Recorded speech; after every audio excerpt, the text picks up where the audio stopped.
We're going to go across and talk about this, and you're going to hit a little shot for us as well. Can we just talk about it? I don't really want to hit. No, I'll talk, you hit.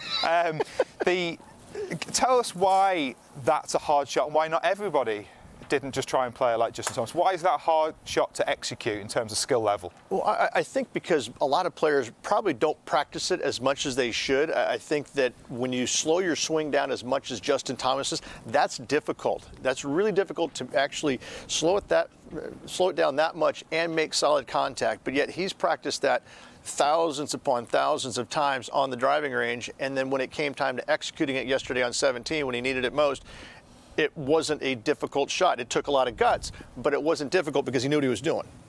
It's a shot we're going to see today as well, because there's still, I can see the flags on the range here, there's plenty of wind around. So again, they're going to have to control spin and flight on the golf ball. Spin's key, right, when you're playing with the wind? Spin is absolutely key. And so what he did yesterday, what I love is the fact that, he opens up right here, which kind of, it hedges his bets a little bit, meaning he kind of almost is setting himself up to clear a little bit quicker.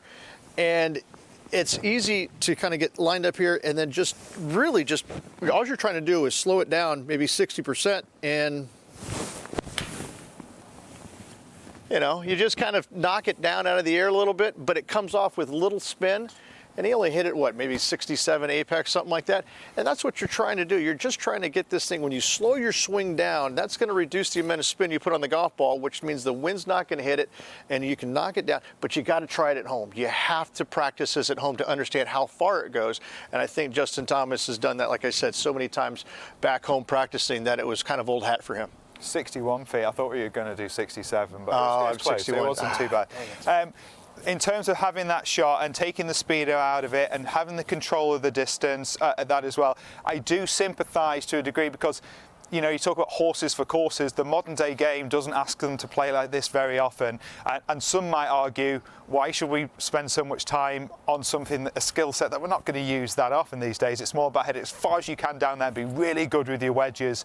But in your mind, is that going to be the skill that the champion here is going to have to exude over the next 2 days? It has to be, because we're not out here. We're out here to play golf. We're not out here to play golf swing. You're not out here to just do one thing. You can't be one-dimensional in this game if you want to be one of the best in the world. Tommy, has Tommy got it? Tommy does have it. All right, I like to hear that.